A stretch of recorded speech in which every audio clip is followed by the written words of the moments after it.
It's been a long week in politics. Donald Trump has proposed another peace plan for Gaza, a plan that Hamas has until today to answer. And meanwhile, the Gen Z revolution is continuing. We've seen over the past month revolutionary movements in Indonesia and Nepal, where heads of states and governments have been overthrown. And we've seen protest movements in places like the Philippines, Ecuador, Paraguay, Peru. And now we see the new flashpoints of this movement in Madagascar and Morocco, where mass revolutionary movements are raging as we speak. We'll be talking about all of this, but first we'll start with the main item of today, which is the Gaza-bound Flotilla, which has been intercepted by the Israeli Navy last night. This led to immediate mass protests all across Europe, in places like Spain, Greece, Italy, Germany, and even in Britain. Now, what this reflects is the enormous support there is for the Palestinian cause all across the world amongst the working classes. But we have to ask ourselves the important question: how can it be that after all of this time, with this amount of effort being exerted by working people and young people all across the world, that the Palestinians are as far away from their freedom as ever before? That is a serious question that all people who are dedicated to this cause must answer. And we must make a serious study of the means and measures that are necessary to win. My name is Hamid Alizadeh. I'm here today with Jorge Martín, and this is Against the Stream. So, Jorge, it was pretty explosive situation last night. Yes. I mean, we knew that something would happen, but I have to say, I was surprised at the scale of things. Yes, well, this was bound to happen. This flotilla, which has been sailing for the last few weeks with about, I think it's 46 different boats from different countries, from Spain, from Italy, from Greece, from Cyprus, some from Turkey, from Tunisia, Malaysia, and also people in these boats are also from other different countries. Like even there's two from Colombia, and they're from all over the world. And their stated aim was to break with the Israeli naval embargo of Gaza and to deliver aid and means of curing people and so on. And the Israeli army was never going to allow them to go through. There have been other flotillas before, and every time is the same. Once they reach or they come close to territorial waters, which are claimed by Israel, but in fact they are just outside of Gaza, so in reality they are Gazan territorial waters, they are intercepted by the Israeli Navy. And this is exactly what happened yesterday in a most brutal manner. Imagine this. I mean, this is the middle of the night. And the Israelis gave them a warning. They said, you need to turn around. And they said, no, you have no right. We are in international waters. They continued to go ahead. And then the Israeli army basically boarded these boats with guns and so on, arrested everyone.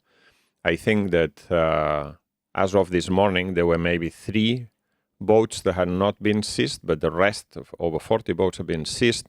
400, close to 500 people have been arrested, and among in a most violent manner, and taken to a Israeli harbor where they're being detained, and well, it's not very clear what's going to happen. They're probably going to be expelled, processed, and expelled.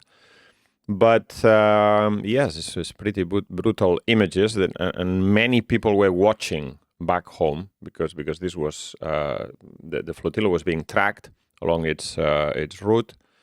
And yeah, it was pretty explosive. And so that's why there was an immediate reaction. Yes, and also there were quite a few prominent people. Yes, members of parliament. There was a member of parliament from Catalonia, members of parliament from Italy, member of the senator from Ireland, I think. And there were also trade union leaders, prominent activists like Greta Thunberg. And others. So this made it more prominent, and particularly because there are a lot of people from Spain and Italy. In these two countries, the flotilla has become a focal point for all the accumulated rage and the solidarity movement and mass movement around this question. I mean, the scenes that we saw yesterday, I thought they were quite inspiring, actually. I think a lot of people would have seen them and been quite inspired. First of all, this flotilla, you can have an opinion about the means and methods of struggle, but there were certainly brave and courageous people who stood up to this Israeli military machine. Yes. And what was their crime? Was to want to bring aid. Yes. Something that Israel has systematically refused to bring and used as a weapon, using starvation as a weapon, using all sorts of things. Yes. And the protests also. I mean, the protests were explosive. I knew that. I mean, we all knew that something would probably happen. Yes. But the videos that I've seen on social media from everywhere, from Berlin, all over Spain, and in Greece. But particularly in Italy. In Italy was actually thousands of people came out in Rome, in Milan, in Turin, in Bologna, in Genova. This was late night. Everywhere, yes. This was pretty late. This wasn't during the day. It wasn't just a protest demonstration. In some cases, they went to the Israeli consulates and embassies, but in Italy, they actually followed with the slogan of the big strike movement and protest movement of the previous Monday the 20th of September. 22nd of September. When the slogan was, let's block everything. I think this is also related to the Flotilla. The Flotilla is also the idea that the governments of the world should be doing something. They're not doing anything. They are allowing this genocide to go on for 2 years now by Israel without saying anything, or maybe just words and so on. Yeah.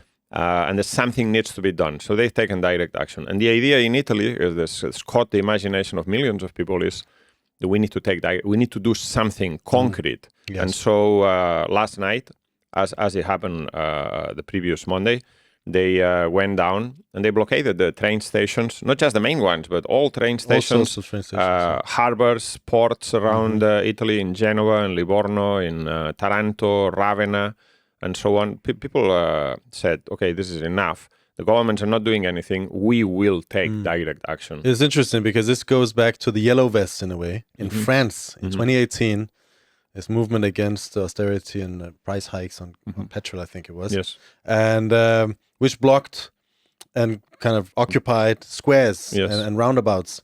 And then this was taken up again by anti-austerity movement and anti-government movement in France last month, or in the past month. And now this has come up and been linked to the movement in Italy and the Gaza movement. There's slogan in France for this huge anti-austerity protest on the 2nd of September, on the 10th of September, on the 18th of September, and then now again today. 2nd of October. The slogan is, let's block everything. This is over austerity measures. In Italy, is over solidarity with Gaza, but the slogan is the same, let's block everything. And I think this is very significant. In Italy, there's going to be big demonstrations today. There's students are occupying the faculty, the universities and high schools. But tomorrow there's a general strike. And this is unprecedented. On the 22nd, there was a call for a general strike by this smaller, more left-wing trade union, the USB, the rank and file trade union. It's called the Unione Sindacale de Base, and they call for a general strike. But this union doesn't have the actual power to carry out a general strike. There were strikes in many sectors, but it was mainly a day of mass demonstrations and direct action. People again went down to the train stations. They blockaded train stations. The harbors and so on. But because this call for strike on the 22nd, put the CGIL, which is the main trade union, historically linked to the Communist Party and so on, put the CGIL bureaucracy under so much pressure. Why are you not doing anything? Many of its members were asking questions or were coming out on strike or participating in the protests. So the CGIL also had to come out officially and say, yes, if they touch the flotilla, if the Israelis attack the flotilla, we will call a general strike, which was the demand of the other USB union. Yeah. And so now they had no other alternative. They have called for a general strike in Italy tomorrow.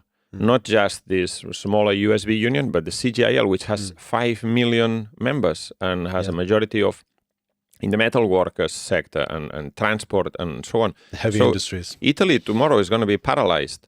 And think about this: it's going to be paralyzed by a general strike over a political issue, political issue which is related to international solidarity against imperialism. This, I will say, this is unprecedented. There might be some precedents for this, but not in recent times.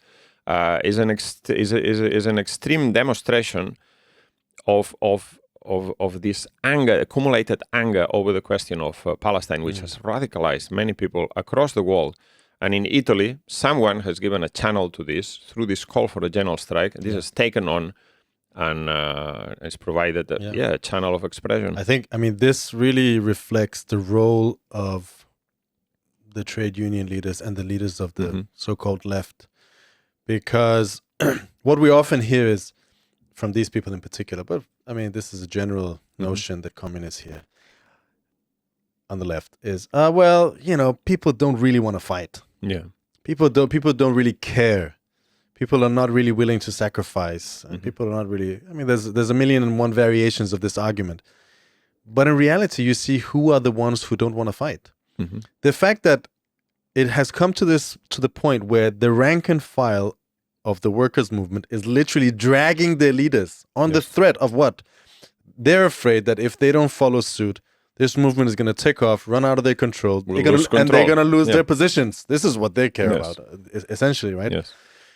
And but it also shows that for years they have been dragging their feet. In fact, they have been tacitly waiting, watching as attack after attack has been imposed on the working class, right? And not only is it, you know, this is again, the working class is very selfish. They don't care. They only care about themselves, as you say. This is a matter of international class solidarity. This is a pretty advanced concept when we talk about consciousness and working class consciousness. And yet this is precisely on this matter that the Italian working class is dragging its leaders behind it. And I mean, and the effect, we'll see, but it will be significant. Yes. Already we've seen, you told me about this, the blockade of several ports. Yes. This is the thing, because the USB is strong, this union is strong amongst the dockers in a number of ports, particularly in Livorno and Genoa, but also some other ports. And they've been talking about this, discussing this question for several months. Dockers have taken action in Greece at the port of Piraeus. Dockers have taken action in Marseille and in some other ports around the world, particularly in Europe, to blockade shipments of weapons, ammunition, and fuel for the Israeli war machine. And in Italy, they had been discussing this question. So around this time of the general strike call on the 22nd, the dockers decided, yes, we're now gonna implement this. It's in our power to stop these shipments and these ships from coming in and out and being loaded and unloaded and transported in the harbors where we work. Yeah. And so they took strike action. They pledged themselves to not handle any cargo for the Israeli war machine. And in the last week, since the 22nd, they have stopped a massive shipment of fuel from Eni, the Italian oil refining company, for the Israeli war machine. They stopped another ship called the Zim Virginia. I think Zim is a container ship company from Israel. So they were loading some war material at the port of Livorno, and the dockers stopped it. Then they attempted to do the same thing at the port of Genoa. It was also stopped. And in this case, it's not just the dockers taking strike action, but also calling on the people from these towns to come and support them, workers, students, in large numbers, hundreds of people. Yeah. In the port of Livorno, I think the port has been blocked for about 10 days, thousands of people participating in this round-the-clock blockade to check on every single ship that goes in and out, whether this is related to the Israeli war machine or not. This is an example of the power of the working class. As you say, this shows the enormous power of the working class, which in most times, in ordinary times under capitalism, is only a potential. Yes. But here we see that actually nothing functions without the working class allowing it. Nothing works in this society without the permission of the working class. And therefore, the task of a leadership is precise of a leadership of the unions, of the working class organizations, is precisely to make this potential conscious. Yes. And by making it conscious, making it actual. Mm-hmm. The workers realizing how powerful they are. Yes. And what they have, but obviously this is what the bureaucracy fears more than anything. Yes. Because they're afraid that it's going to run out of control. And in fact, at the weekend, there was a conference organized by the Genoa dockers, a conference of dockers from all over Europe, and I think there were some from Tunisia as well and Turkey. They had a conference to discuss this question, how to coordinate a workers' boycott of Israel, which is something that we've been saying for a long time. And I think that it's now becoming the conclusion of many, many people who are very angry over the genocide in Israel. That it's not just a question of marching from A to B. Mass demonstrations play obviously a big role, but now people want to take direct action. The governments, this is one of the things that the dockers were saying at this conference. The governments should be implementing an embargo of trade boycott of Israel. They're not doing it. We will do it. And this is a very powerful conclusion that they have drawn. And I think that this is the way. This is the way forward for the movement. Really, I mean, in embryonic form, what's really posed in this very small situation is who has the power over society? Exactly. Is it the bosses and the capitalists and the bankers who sit in their offices and tell us what to do? Or is it people who actually carry it out, the working class? Yes. And I think also what we've seen is, compared with the previous waves of class struggle we've seen in the past period, you saw between 2008 and 12, you had the Occupy movement, the Arab revolutions. There's been a significant movement, as you say, towards direct action, where before you had a lot of, let's go to a square and say that we don't like this. And then I guess the idea was somehow someone will do something about it. Through moral pressure. Through moral pressure, and they will realize, kind of an asking in a way. Obviously, that was the first step. That was the first step, but also that was the pressure, that was the base, the level that the leadership of the movement kept it to. But here you see that the pressure from below is moving increasingly in the direction of direct action, and this is a significant change in consciousness. And this is also where things start to change. We saw in Egypt, for example, the Arab Revolution. In Egypt, you had week after week of people going to Tahrir Square in 2011 and 12. But it was right at the end when the working class started to move. The Mahalla workers started to strike. Then the ruling class realized, okay, we need to do something. And Mubarak was overthrown in order to save the system.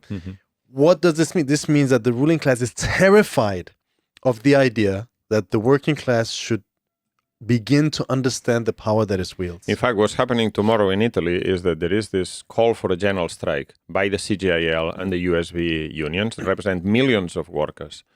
And Salvini, who is the leader of the Lega, one of the ruling coalition parties, and who is also I think is the deputy prime minister and the minister of transport, so this is the key question now, he said that he will not allow the unions to paralyze the country. So we'll see. I mean, the government said the country will not be paralyzed, but I'm pretty sure, just judging by the mood of last night and today and the 22nd, the accumulation of anger and the willingness to take direct action by hundreds of thousands of people, that tomorrow Italy will be paralyzed. And this will not be the end of the movement. Then on the 4th, which is the Saturday, there's already been a call for a national demonstration on Rome, which will be huge. And then there will be pressure for the whole movement to continue. In fact, if there's any perspective for this movement should go all the way until they bring down this government, right? And the potential is there. There's another interesting question that I think we should highlight, that Italy has a right-wing government, a very right-wing government. You know, Meloni, in her youth, she was a member of fascist youth organization. No, she's not a fascist. This is not a fascist government, but it is a right-wing, like Trump-aligned government in a major European country. And many people might think, okay, but that means that the Italians are right-wing. But it doesn't mean any such thing. You know, when this government was elected, it was elected because it was the only parties that were outside the previous coalition, which was carrying out austerity measures. Yeah. So there was a rejection of the previous coalition, a massive degree of abstention. I think Fred was talking about this the other week. Yeah. And then many people drew negative, pessimistic conclusions. Oh, the right wing is in power in Italy. And the right wing is in power in Italy. And the masses don't want it. And now because this is the real. Because they've been carried out austerity. Exactly. They've been highlighted as this great example of the European economy. Yes. They've stabilized. I mean, Italy still has 140 or 50, a huge amount of debt. Yes. But the deficit, the yearly added deficit, is brought down to 3%. By what? Through cuts and attacks and austerity. And this is the result. Now, this movement obviously is not just about Gaza. It's an important element, but it's about all of the pent-up anger over the years that's now finding an expression. And I think, just to round up this segment, I think that the conclusions are also clear for the Palestine movement and for the people fighting in the unions, who are involved in all sorts of struggles on a daily basis. That these are all the same struggle, essentially, and we will discuss it in a minute. The Gaza peace plan and all. What are the forces on one side and what are the forces on the other side? The same people who are aiding Israel and who are the same people who are carrying out austerity. Exactly. The movement is a result of the same system, of the capitalist system, and the movements should be united. This is a lesson for anyone who is involved in the Palestine movement, anywhere in the world. The solution to the next step is link up with the working class, as wide and as radical protesters as possible. Link the demands of end of the war in Gaza to the demands of austerity, to the demands of wages, to the demand of living standards that everyone in society feels, and direct action. Call for, prepare and campaign workers boycott. for workers boycott, for the working class to involve itself in an organized fashion. Through the unions, through their other bodies, in the struggle. And I think that this conclusion is already being drawn by many people. I saw there was a general strike in Greece yesterday over some anti-labor laws that the government wants to pass, including allowing for a 13-hour working day. I mean, this is going back to the times of Engels, you know. But anyway, in this general strike, many people were carrying Palestine flags. In the movement in France, which is over austerity measures, many people are carrying Palestine flags. So the two things are completely linked already in the minds of many people. Before we move to the next segment, just to mention in one sentence that the Spanish state across Spain, it's also another one to watch because this has had a big impact, radicalizing impact. Today, there's a nationwide student strike. There is also an education strike tomorrow, and pressure is building in the same direction as in Italy. And I've already seen images, thousands of students, university and high school students in Madrid, in Bilbao, in Barcelona, across the country. The strike is solid, the student strike is solid, but there's also huge demonstrations already. And there will be more demonstrations tonight. So these are two countries where the movement is perhaps more advanced. So we're talking about mass movement and student strike in Spain. General strike, mass movement and strikes and blockades and general strike in Italy. There's going to be the next 3 or 4 days. General strike in France. General strike in Greece. All in the same week. Yes. What a week. What a week. What a week. Yes. We don't even have time to deal with half of this. Yes. Let's move on. We will definitely return to all of these and keep an eye on it. But before yesterday, the big news item of the week was Donald Trump's peace plan for Gaza. Yes. It's a pretty simple peace plan. Normally, these things are very complicated with lots of caveats and points. But this is, I feel like it's Donald Trump who's written it almost. 20 points. 20 points. And what it basically is, first of all, it's been declared. It's not been negotiated with Hamas. It's been worked out by the Americans with the leaders of the Muslim world, so-called Muslim world, the Muslim majority countries, and And then Netanyahu, who has been flown to the US. To the US and changed a whole lot of it. Yeah. And then it was just declared in a press conference. And Donald Trump said, Hamas has 3 days to accept this. Otherwise, I mean, I don't know what otherwise would happen, because so far Israel has been doing whatever they wanted to. But the plan basically consists of this. Within 72 hours of accepting the plan, Hamas has to release all of the hostages that they took on October 7th. Which is, I believe, 48, if I'm not mistaken. Of which I think 20 I believe, to be dead. Yeah. Or the other way around, Then, in return, and at the same time, disarm. Once that's done, Israel, in that period, Israel would withdraw from a very small part of Gaza. Once all of that is done, Israel will release 250 lifetime prisoners out of 300 that they hold, which are mainly Hamas operatives and so on. 1,700 other prisoners that have been arrested in the last 2 years. In the last couple of years. And then, on the basis of an international peacekeeping force being organized by Muslim majority countries, I think the countries that have been mentioned is Indonesia, Jordan, Egypt. They would move in to patrol Gaza, essentially, and while Hamas disarms entirely, and then at a certain point, Israel will withdraw, although they will keep a buffer. Zone, someone said that buffer zone is actually about 25% of the Gaza Strip. I don't know if that's true or not.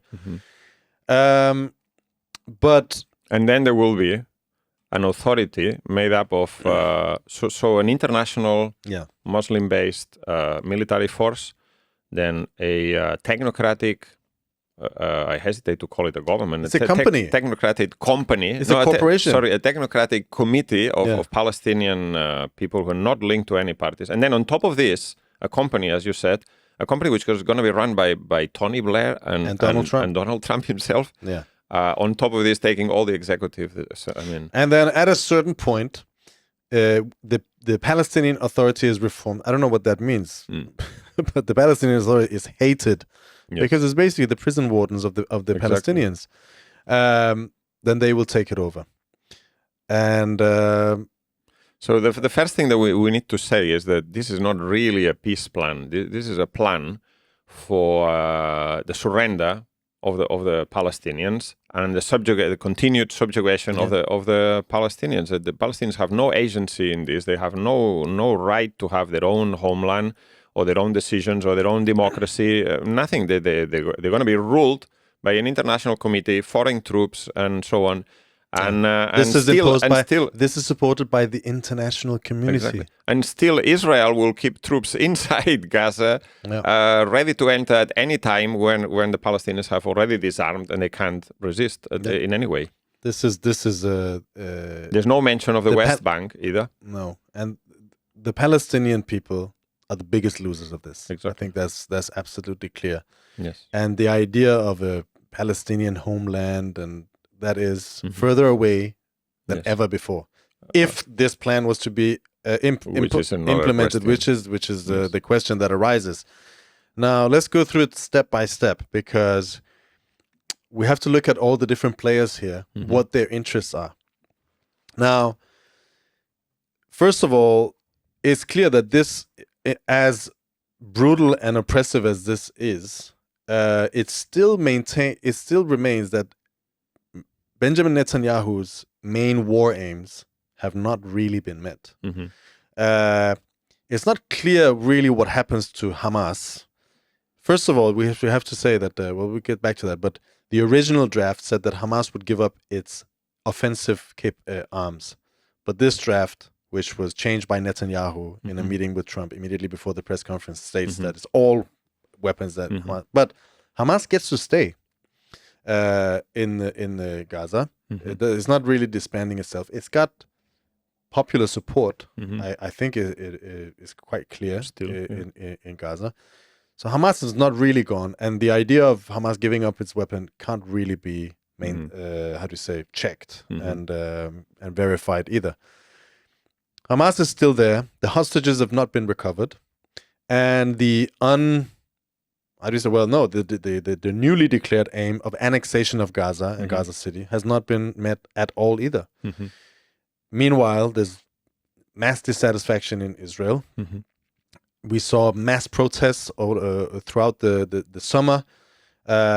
In fact, a large degree of solidarity even with the Palestinians who are being slaughtered openly and in the most brutal fashion, obviously. So Israel's war aims have not really been met, and this is a big problem for Netanyahu. He also stands to lose power. We'll get to that. But why does Donald Trump want this? That's the main question. I think Donald Trump doesn't want peace, by the way. He wants stability or stabilization. He doesn't want this really disruptive situation from his point of view. Exactly. He's made it clear from the beginning. The Middle East and the wars is a distraction from America's real problems, which is China. Is the main one. He doesn't want to be dragged into these wars. Now he has been dragged into one war, and he's probably going to be dragged into quite a few other wars. Well, that's another question.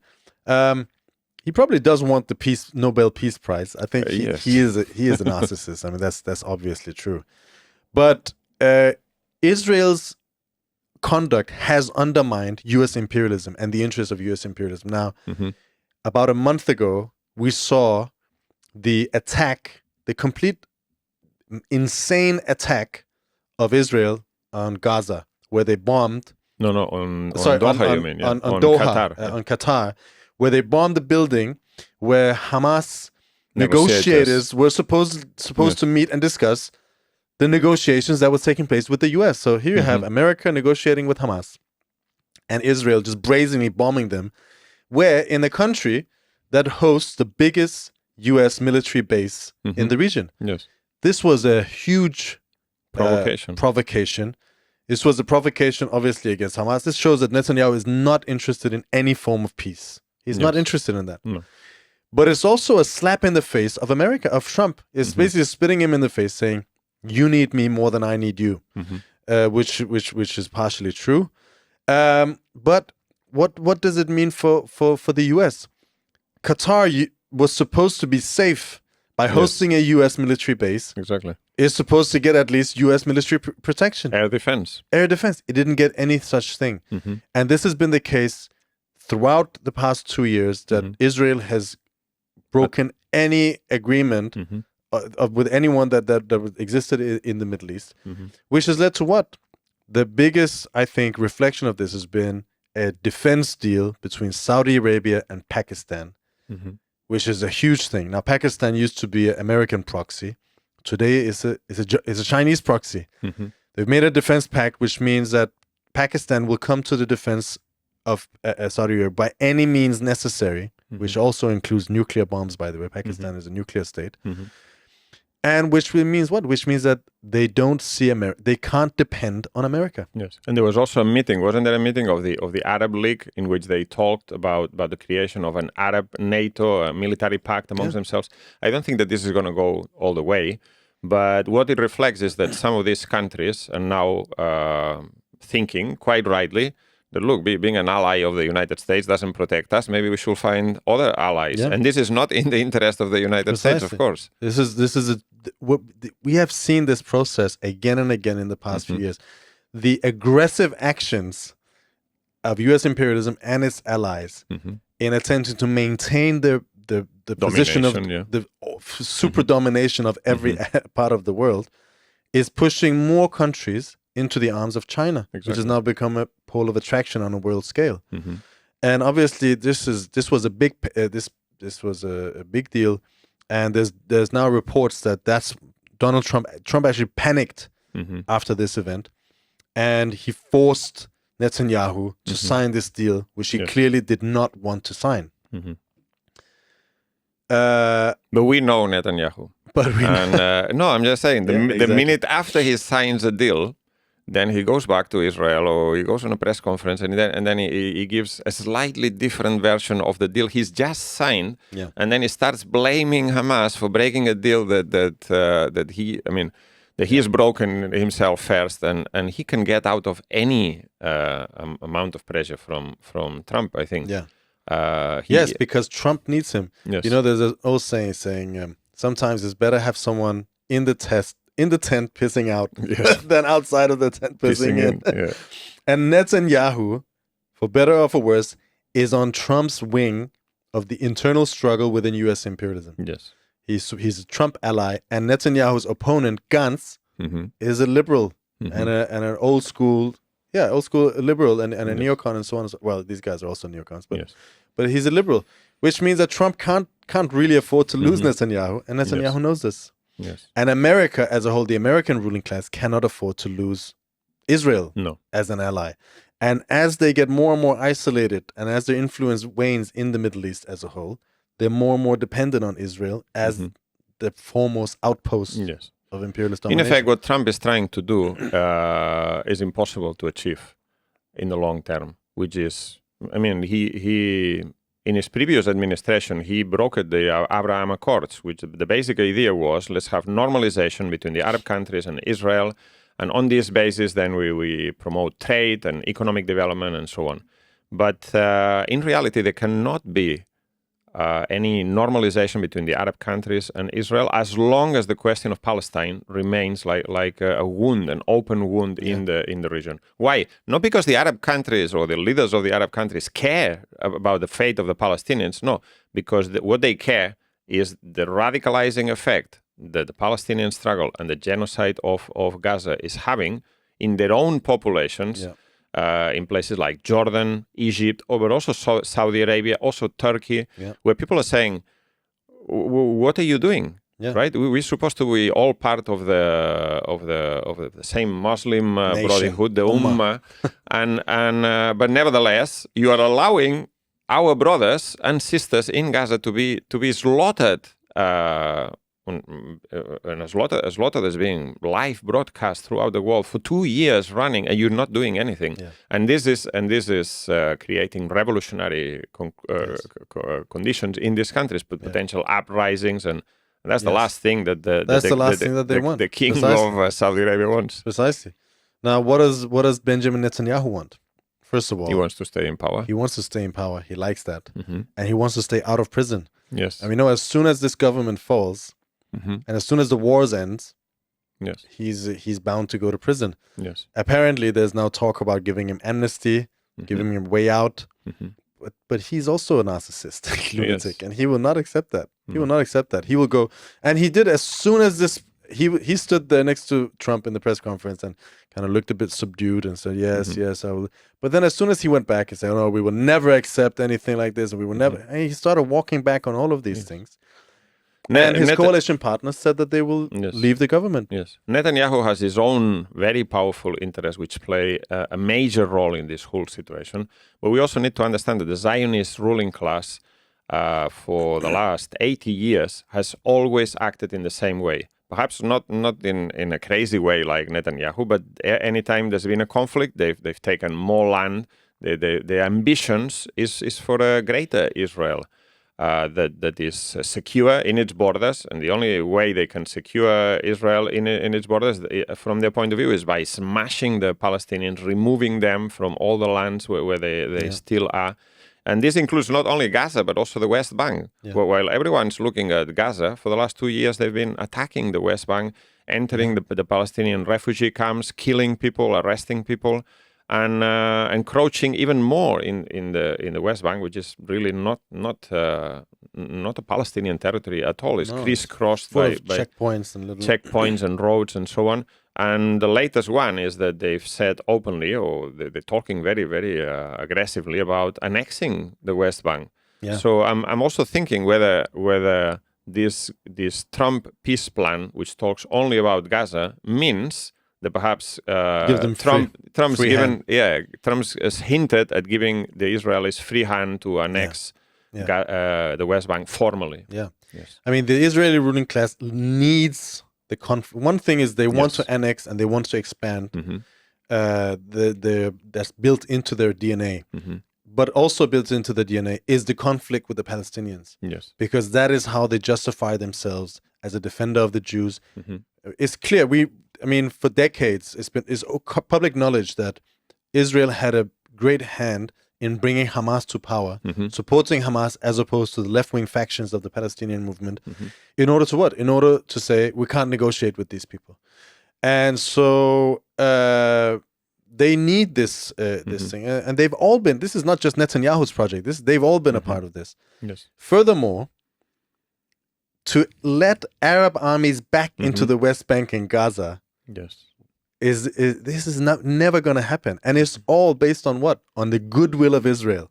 Once Hamas has given up his arms and his hostages, that is the only leverage that it has. All negotiating cards.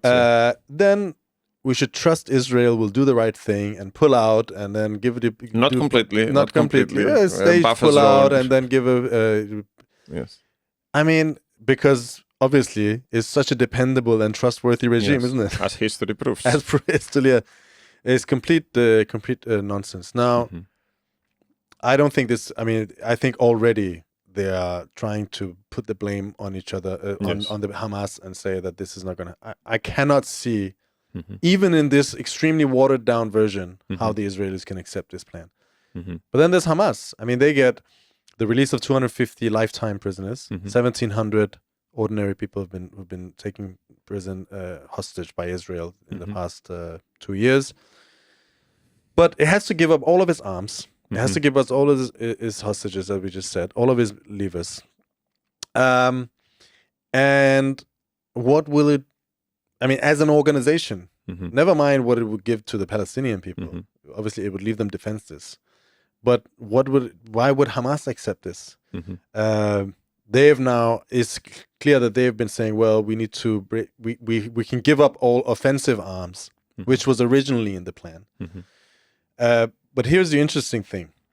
The original plan drafted between the Americans and the Arab Muslim leaders was stated there was a clearer timeline for withdrawal of the Israelis. There was a specific mentioning of Hamas giving up its offensive capabilities, but not its defensive capabilities.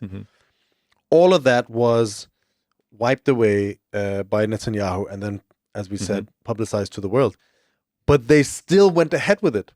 There's now so many articles in the Middle Eastern press and the Pakistani press and so on. People say, oh, this is not the agreement that we signed up to, and very angry voices. But they're still going along with it. Yes, exactly. Because obviously, they don't care, as you said, they don't care about the Palestinians. They just want to end this because it's destabilizing them back home. Yes. And if they can get a deal where they get a say in Gaza, they can normalize things with the Israelis, they can get trade going, they can make money. Who cares about the Palestinians? Yes. They've sold them out, essentially.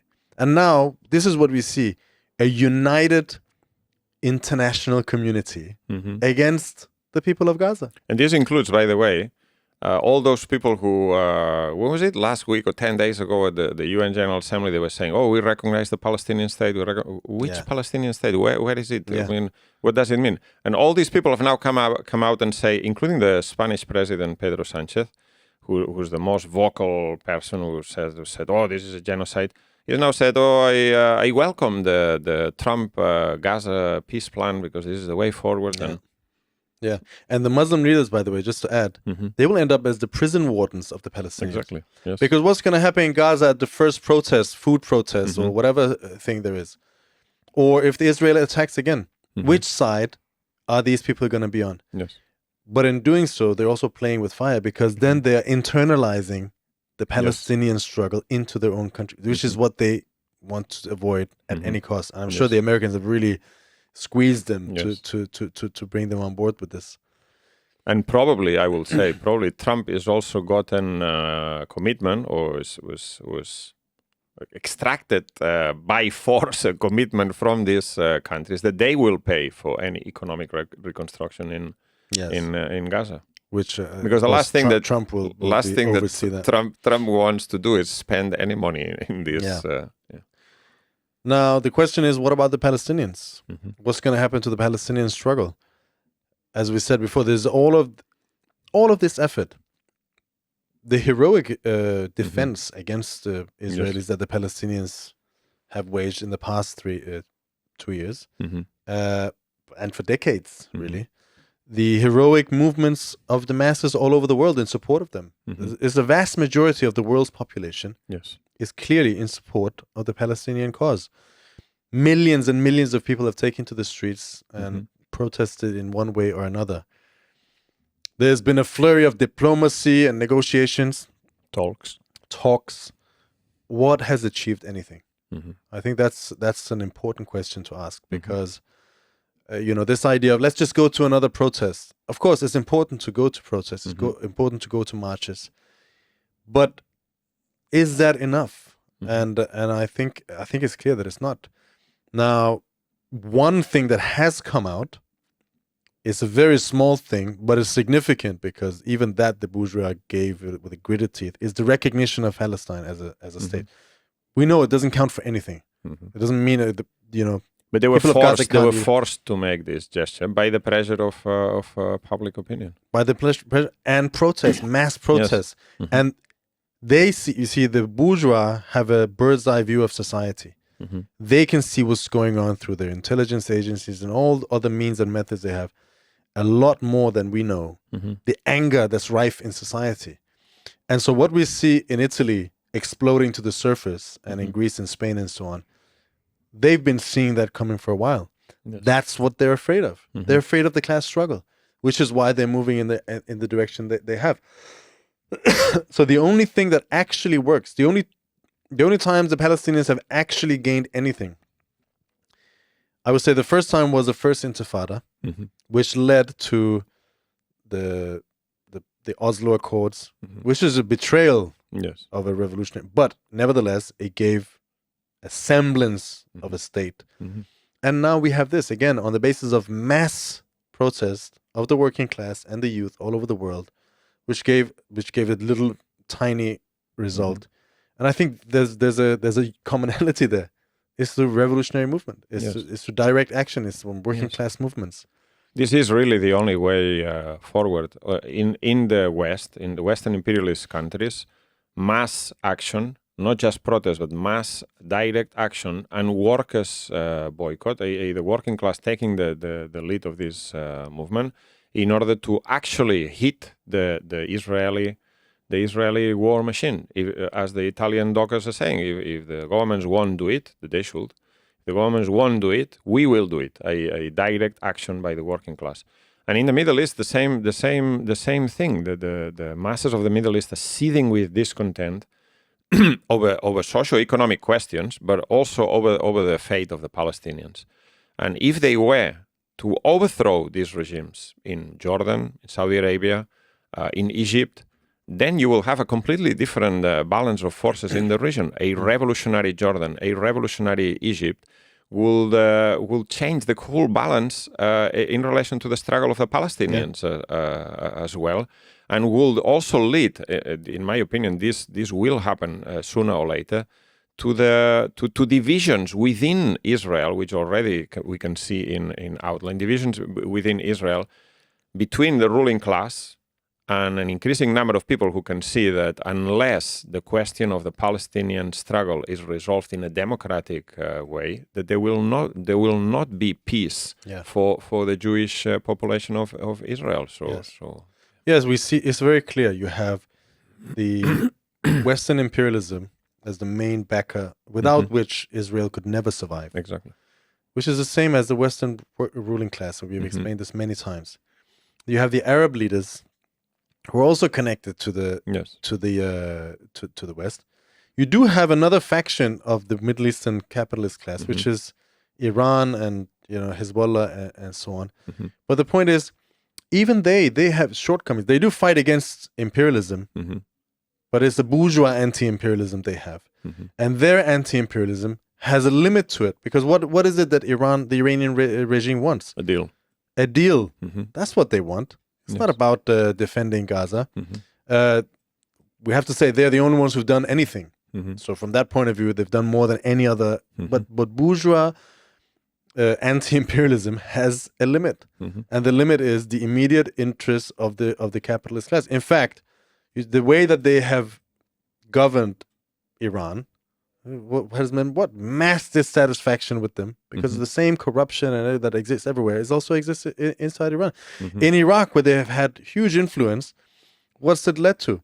It's actually led to mass rejection of Iran and a confused relationship to Palestine. In Iraq, there's not a clear-cut, widespread support, because the Iranian regime has kind of trying to present it as their cause, their monopolized. So actually, they've divided the working class, the Iraqi. In Lebanon is the same thing. There's obviously Hezbollah is seen as the most. They have been defending Lebanon more than any other force. All the other forces capitulated to Western imperialism, so they have a high star from that point of view. But nevertheless, after years of de facto being in power and sharing in government, there was a movement. There was a revolutionary movement against them in 2018. And today there is a lukewarm, there is a distrustful attitude, even though a lot of people still support them. But people don't forget these things. So, and there's a limit to how far these people will go. There's a limit to what they will appeal to. And that obviously puts a limit to what they will actually do for Gaza. They've been trying to say, no, let's sit down and let's organize it through international committees where we can have a part, where we can be members, where we can be equals to the West as a major power in the region. And obviously, that's not going to solve the situation for the Palestinians. But then you have the working class. Let's say in Jordan, they've been calling for the regime to intervene militarily. Yes. In movement after movement, millions of them. Well, that shows that does show what can be done. Yes. But the king is not going to do it. The royal family is not going to do it. The workers must take power themselves. Yeah. And again, it comes down to... The king has actually been part, the regime in Jordan has been actually part of defending Israel. Yes, when Iran has been lobbing missiles, they've been shooting them down. Yeah. Now, there was the Colombian President Petro. He's been out with some comments. Yes, he was at the United Nations General Assembly, and he said, "Well, look, this is no longer a question of resolutions and declarations. We need to organize." This is what he said. "We need to organize an international army of volunteers to go and defend the Palestinians." I'd say that's completely correct. He isn't. I have a doubt about whether he's actually going to do it, or he has the capacity or the willingness to actually carry out his words into action. But his words are completely correct. He's saying basically, what is the international community doing? Nothing. It's just passing resolution after resolution after resolution, and nothing actually happens. Something must be done, which is practical. And he has even said, we're going to raise an army in Colombia and so on. We will see what happens. But he's been at least the most advanced, the most radical of all the governments in the world in relation to this question of Israel. Yesterday, he'd already cut off diplomatic relations with Israel, but yesterday he finally he decreed the expulsion of the remaining diplomatic personnel by Israel. He suspended the free trade agreement they have with Israel. I think there are specific reasons for this, because Israel played a big role in supporting and arming and training the right-wing governments and the paramilitary militias in Colombia for a long time. And obviously, the people of Colombia don't forget about this. So this is a point that comes very close to home. But yes, what he's saying is correct. Something must be done that is practical, not just talk and resolutions. Yes. The point is obviously who should direct that army, and the only people who have an interest and is the working class. Yes.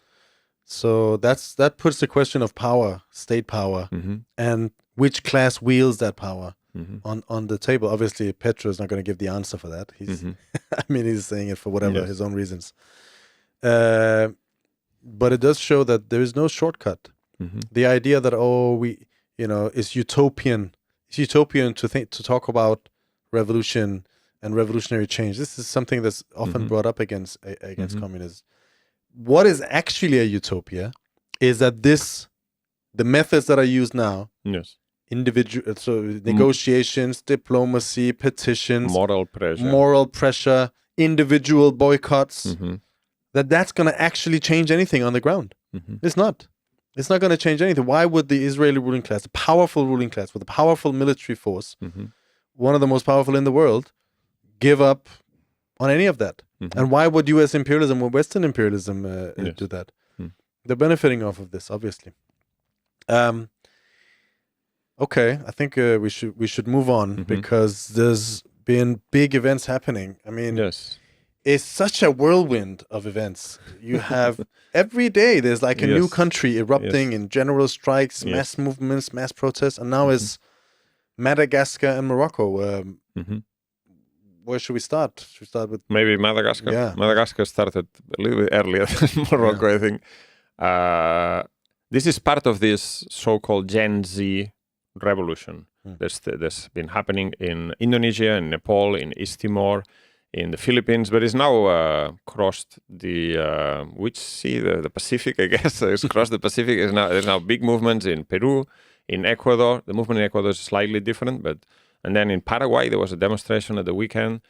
And the common theme of all these movements is the youth have had enough, and organizing through social media influencers, sometimes musicians and young people, through social media, organizing protests against corruption, against the disparity of wealth, and so on. So what happened in Madagascar was that on the 25th of September, so that's last Thursday, there was a call for a protest. And the protest was over water and electricity cutoffs, which sometimes run into 12 hours a day. So this is an unbearable situation. Madagascar is an extremely unequal society where 79% of the population live under the poverty line, is dominated by imperialism, by French imperialism, by US imperialism, and now also the Chinese are investing in Madagascar.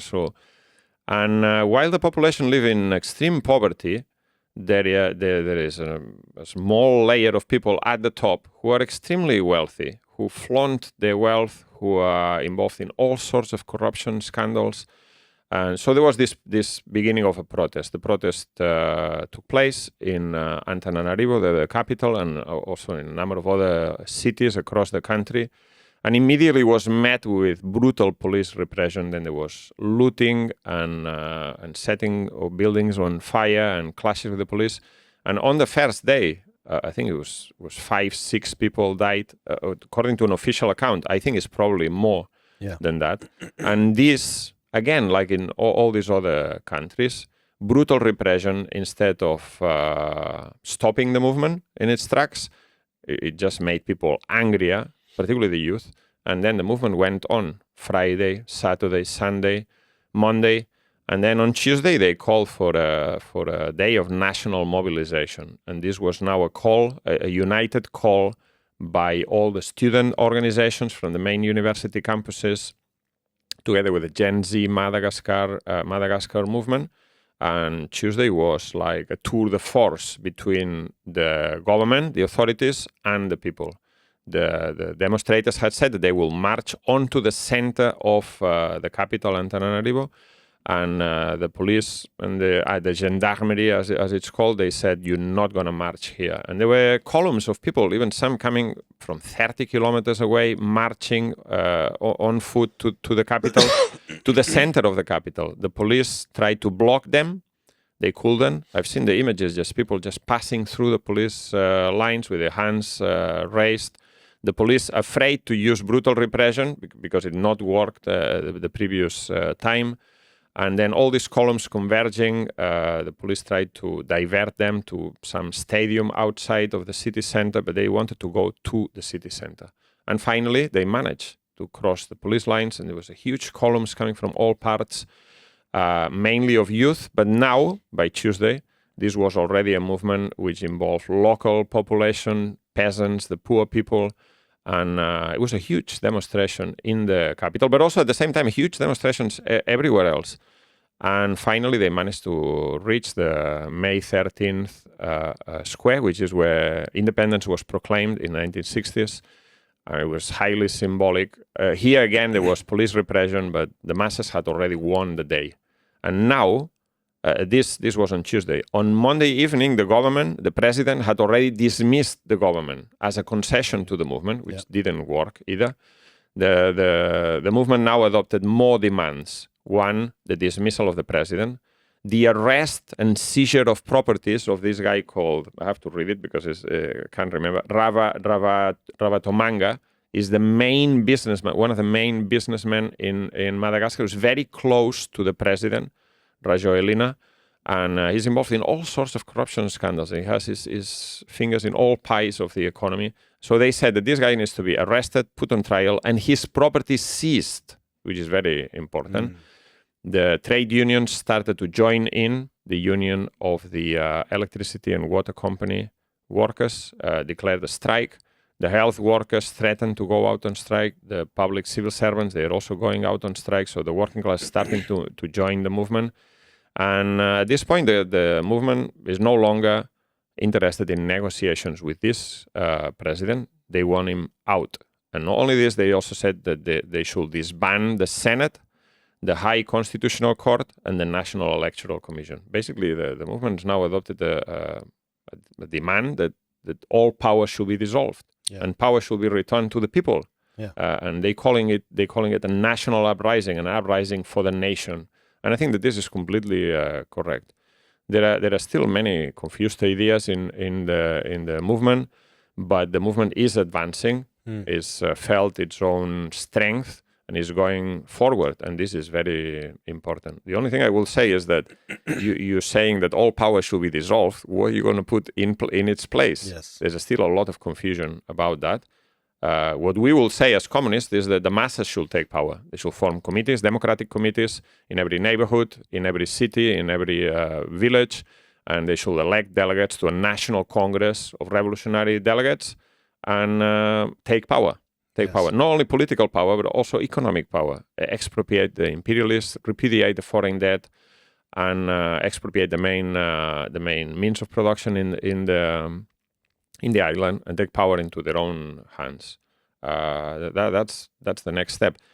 It's difficult to see that they will go in this direction because there isn't a conscious revolutionary leadership in this movement. But certainly, I will say they're very close to overthrowing the whole regime.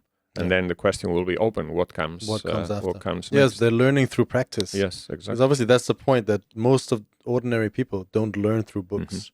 They don't read history and theory and philosophy and so on as most communists do. But they learn through action. Trotsky said that the most important aspect of a revolution is the entrance of the masses onto the stage of politics. When people say, in normal times they say, oh, okay, who am I to say anything? I don't know.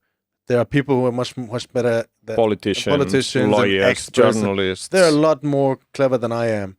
That's what ordinary working class people say. But in a revolutionary situation, that's when ordinary people rise up and say, no, I can't stand this anymore. I want to have a say. And people interfere. And there's this entrance, the direct action of the masses has a profoundly educational effect. And it galvanizes things. You have very quickly, you go from general kind of protest to actually calling for the whole regime to fall. Yes. If you asked most Madagascans last week, they would never have been able to predict that this is. And this is the problem with the left, if we have to have a go at them again, is that they always look at the still picture. As it is. And they don't understand the development that once takes place. Because once the masses go into action, then they begin to sense and they begin to feel, first of all, their own power, their own potential, but also they begin to understand the beast that they're dealing with. If they have illusions in the police, the first baton charge will dispel that that illusion. And now they're focusing on one businessman. He may or may not be arrested. Something may or may not happen to him. But sooner or later, they're going to realize it's not just one businessman. It's the class of business people that's the problem, and they're all linked to the state apparatus, which is the main weapon that they wield in order to maintain their properties. that is basically, it's a summed up theory of Marxism and the theory of Marxism. The thing is that because there isn't a conscious revolutionary party at the head of this movement, the movement can go very far, but it can be also diverted in all sorts of ways, as we have seen in Nepal, in Bangladesh, and in Sri Lanka. Yeah. And I think that it's possible also that in Madagascar, I mean, things change hour by hour and day by day when there is a revolutionary situation. But there is a possibility that somehow the president is removed. This is quite likely, I'd say. And then is replaced by some other neutral figure. I don't know, someone from the church or some independent lawyer or some figure that's not completely tainted with the power. A liberal. And then they may bring some of the student leaders on board, as they did in Bangladesh. But the problem is that unless the capitalist system, which is at the root of these economic problems, the water and electricity cutoffs and so on, unless the capitalist system is abolished, then you can have a clean government or government with very good intentions that comes to power and then doesn't solve anything. Yeah. And a few years or a few months down the line, people will come out on the streets again. In fact, this is what's already happened in Madagascar because the president, Rajoelina, came to power in 2009 after a big movement against corruption and the previous regime. And he was a youthful figure. There was, I think he was a music producer or something. He was outside of politics. He came to power. And now what's happening? Was it 10, 15 years later? He's managed the system. People are rising again, and he's as involved in corruption and capitalist austerity measures, privatization and so on, as this previous government. So that's a warning. That is a warning. And the only way to actually change things is by mobilizing against the system as a whole. Now, Morocco. Before that, I wanted to say, I remember when I was a young man. I'm still young, 25. No, but I remember. I came from a communist family, so I was always a communist. But I remember talking with people about communism and revolution. People would look at me like I was strange and weird. And the most sympathetic response I would get normally, this is when I was a teenager, would be, well, yeah, I mean, it's a good idea, but you couldn't do it unless you did it all over the world. And that will never happen. Right? The idea of world revolution. Now it seems to be happening in front of our own eyes. We're not standing in the communist revolution. But the early stages of a process. Mm-hmm. But this is vindicating every idea of Marx, isn't it? Mm-hmm. Capitalism is a world system and it creates the same conditions everywhere. Yes. This system is a disgrace, actually. It is a condemnation of capitalism that has developed technology as incredibly as it has, AI and robotics and this and that. And yet you have situations where mass unemployment, mass poverty, the most basic infrastructure falling apart. Cutoffs. Electricity, water, which is basic stuff. They can't even do that. And obviously it's going to lead to and this is what some people don't understand. Some people say, "Oh, this is a conspiracy." Somehow the United States or George Soros is financing all these revolutions, and it makes no sense. It's the same theory that says that when there is a strike in a factory, it's because of outside communist agitators. And it is actually the conditions that the masses are under, which is the result of the crisis of capitalism, that's creating. Exact same conditions all over the world, and this is why these revolutions jump from one place into another, because people take inspiration. And now it's not just in the poor countries, but also in the rich countries. Yes, again, with Italy, Greece, Spain, France, and even in Britain. I think everyone can feel something is brewing. Yes, there's warning signs all the time, and even in Britain, they used to say, "Oh no, this is just corruption and mismanagement. It's just a third world." We don't have a proper water company either. No, that's right. We should have water protests for the amount they charge us. The Thames water and the pollution and the dirty character of this water. They've polluted all of the waterways. They've dumped millions of liters of sewage and all sorts of chemicals into the waterways, and the water company is falling apart. The pipes are bursting. There's been no investment. They privatized it. And this is corruption because the shareholders are giving themselves massive bonuses and dividends and not investing in anything. The whole you go to the U.S. infrastructure, the whole country is falling apart on the basis of what? The same thing. Corruption, private profit. Yeah. Well, let's move on to Morocco because we can continue the same conversation because it's briefly, the same things. Exactly the same thing. In Morocco, the protest started in the middle of September. There was an incident in Agadir where it was revealed that in a local hospital, 8 pregnant women had died because of the lack of proper care. While undergoing the pregnancy and going into labor, I think cesarean operation, something. Anyway, 8 women had died because of the lack of proper medical care. And then a movement started. There was a call for protests, and they called it Gen Z 212. Gen Z for Generation Z, and 212 is the international dialing code for Morocco. So this is a Moroccan movement. And what the youth were behind this movement were demanding was very simple, very basic things. We need proper healthcare and proper education. We shouldn't be spending money on stadiums, flashy stadiums for the World Cup when we can't afford, when we can't provide for healthcare and education. This comes first. The very basic demand. This is Morocco. It's a very repressive regime. And the government has, the regime, the Maxen, the king and so on, the monarchy has perfected the methods of repression. So the moment 5, 10, 15 people get together in a street corner, start shouting slogans, the police is already there and they start arresting people, bundling them into police vans and taking them away. Hundreds of people have been arrested in the last few days. The movement started, I think, at the weekend, Saturday, Sunday. And hundreds of people have already been arrested. But again, like in Madagascar, like in Nepal, repression did not stop the movement. The movement was growing and growing. The example given by a few small people who came, small youth who came at the beginning was followed by more and more people. The slogan was "The people want the fall of corruption." At the beginning, it wasn't even openly directed against the regime, but just on these specific demands. But people knew what was behind that, obviously. And then the movement was growing. There were now demonstrations of hundreds of people, of thousands of people in everywhere. Casablanca, in Fez, Meknes, Agadir, Larache, in Oujda, in Tétouan, in Tangiers, everywhere. And then police repression became more brutal because the police were losing control. And in Oujda, for instance, they rammed a police van at high speed at the demonstrators, and they ran over this one person who is now fighting for his life in hospitals. Not very clear what will happen. And this enraged people even more in a place in a number of suburbs and small towns near Agadir.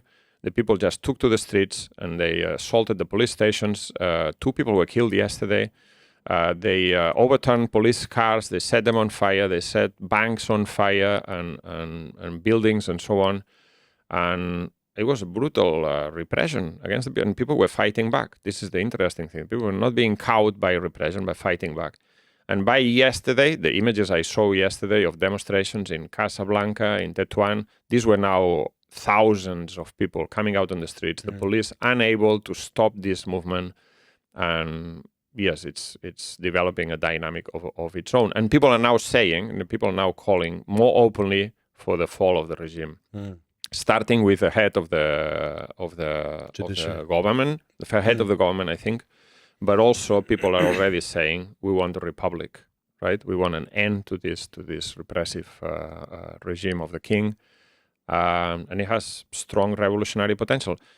There's a comrade in Tétouan who was commenting on these demonstrations, and he made a very interesting comment. He said, look, I know quite a lot of people here in Tétouan, and I went to this demonstration. I didn't know anyone. These are not the usual activists or the activists from the previous generation that came out in 2011, 2012 in the 20 February movement. These are not the same people. This is a new generation of younger people who are not afraid. They're organizing themselves through Discord and social media. And he also noted that there is a large presence of young women, which in a country like Morocco is also very significant. They're not afraid. And they're talking to the media. They're showing the faces. Yeah. And this is what's encouraging other people to come out. Yeah. Now, it's very difficult to know exactly how this is going to develop, but what it reveals is an accumulation of discontent and anger. And the Moroccan regime of King Mohammed VI is particularly disgusting in the obscene opulence and flaunting of wealth. And there was a watch you mentioned. A watch, yes. He has a watch which is worth $1.2 million. Is made of gold with I don't know how many diamonds and stones, and this is not his only watch. In fact, there was a case recently where there was some plot by some of the cleaning personnel were involved in a plot to steal 16 of his watches. So it's not just one watch. It's just completely obscene. While the vast majority of the population live in poverty. Or are forced to emigrate. Yeah, again, we see the same phenomenon. The youth playing the main role. Yes. This is a generation that's grown up in the post-2008 period.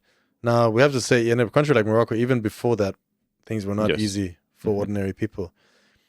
But the new generation everywhere that's grown up has only seen more increasing attacks on their conditions. They have no perspective for a better life, no future to really think of, I can build a life, or I can build a society, or I can build anything, except for kind of wasting away in a coffee shop or on the side of some street. That's what millions of young people in North Africa, in the Middle East and so on. This was the reason for the Arab Revolution. But I would say the generation that's come out now is even less tainted by the illusions of the previous generation, because the previous generation had this idea that there used to be something better, there's something more to be gained. At least in Europe, they're living better than us, and we can be. I don't see that today. There's a very rejection of everything that exists today, the system as a whole. Now, there has been leftists coming out in Morocco. We have a very good article about this on the website. By the way, we have articles about most of this material today, and we'll put it in the reading list for this episode. But people on the left saying, these people are just fighting against corruption, and they have illusions in the king, and they have illusions in democracy, or in this and that, and this is not really our movement. But they're completely missing the point. Yes. They're completely missing the point that precisely, again, direct action is educating the masses. Exactly. As you said, now you say, I didn't realize this, that the main slogans are against to bring down the whole regime. 2 days ago, it was just the slogans corruption. there's corruption and the king is just. It reminds me of 1905 in Russia. You had a revolutionary movement. It started with a petition to the Tsar. It was a mass of workers going to the Tsar, led by a priest who was a police agent, with a letter saying, "Dear little father, we are starving, we're hungry, please help us. There are corrupt elements out there." I can't remember the exact text. Something like that. Appealing to the king, to the Tsar, to support them. And what did the king do? He mowed them down. There was Bloody Sunday. And killed lots of people. And within 24 hours, this is the story that Alan always says this. Within 24 hours, the same workers who the day before would be beating up the Bolsheviks and the communists in the factories, running to them asking for weapons. Asking for arms. And it's a similar process we see here today. Yes. Under the impact of events, they're realizing, the problem is not just one corrupt lawyer, or businessman, or judiciary, or whatever. It's the system as a whole. And what they want is participation. They want to be able to decide. And any of these cynical leftists who can't see this, well, good luck to them. That's real revolutionary communists do not demand from a movement a clean bill of health, that you need to comply with all this and the full understanding of everything. if a movement had already a full understanding of all its tasks and aims and methods and objectives, then why would you need a there party at wouldn't all? be a need for a revolutionary party. This is what Marx says in the Communist Manifesto. Says the communists do not set themselves apart and separate from the movement. But they have the advantage that in any movement of the working class, they are the ones who have a clearer vision of what is the final aim, final goals of the movement, and the necessary methods to achieve it. And this is the role of a revolutionary party. Is that our task is to help the process of growth of consciousness move as smoothly and as fast as possible.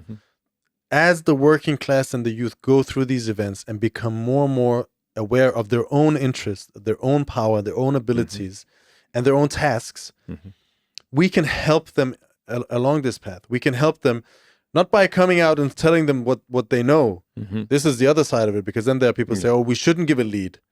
We should just explain them, people that we should just kind of emphasize or echo back what people are saying. No, we have studied this. The class struggle is not something new. It's been taking place for thousands of years and under capitalism for several hundred years, with wave after wave of revolutionary movements, most of which have been defeated. But in those defeats, there are lessons. There are powerful lessons, and the task of the communists is to absorb those lessons and to disseminate them, and in doing so, gaining the trust and the leadership of the working class to lead it to the final conclusion of each and every one of these movements. That is the task. In fact, last night I was watching this question of the Flotilla, the spontaneous movement in Italy, people, and I was thinking, my goodness, there's all these things have been happening in less than a month. The Nepalese movement started on the 8th of September. The French movement started on the 10th of September. It's not even a month, and so many things have happened. It's really shocking to ourselves who are following this closely. And then I thought, let me reread the World Perspectives document that the Revolutionary Communist International had a World Congress in August. We discussed a document analyzing the world situation. And if you read the last two sections of that document, it talks about all of this. It says the radicalization of the youth is a major factor in all of this.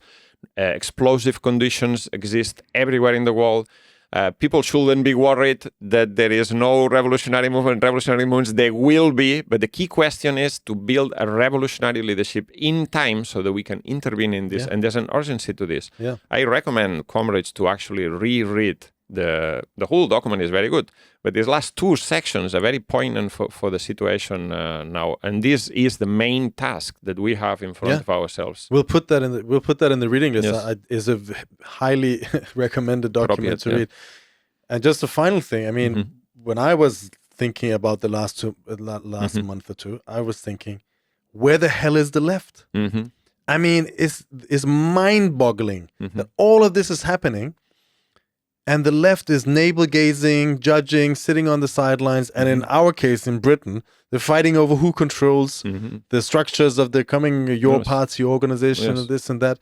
And they have failed. In fact, just a second, I was thinking, Jeremy Corbyn and Zara Sultana, they have a mailing list of 800,000 people. And they haven't issued a call for protest today over this question of the flotilla. Nothing. That's a basic thing. And that's one of the things. These movements have an anti-party kind of sentiment to them. No wonder. Including the left. No wonder, because the left, if it's done anything, is participated along with the rest of the bourgeois parties in the attacks. In most cases, they are seen as part of the establishment. And they're seen as so there's only one way. There's no middle way. The problem is they're trying to find a middle way. They're trying to find a way that to maintain the system, and this is the best of them. This is the most honest of them. And to give some concessions to the working class, but you cannot unite the interests of the capitalists and the working class. It is impossible. There's only one way, and every attempt at maintaining the system means you end up managing the system. You end up in one way or another de facto supporting the system, and the only way forward is a clear revolutionary communist line to take down the whole thing and build a system based on the power of the working people, the youth and the poor, the peasants, and the broader layers of the masses. that's what we're about. Precisely. So join the Revolutionary Communists International and help build that force. I think that's all I had today. That's a Should we very end it good there? conclusion. Okay, well, thank you so much for being here. Thank you everyone out there for tuning in. We'll be back next Thursday, 6 p.m. UK time. This was Against the Stream.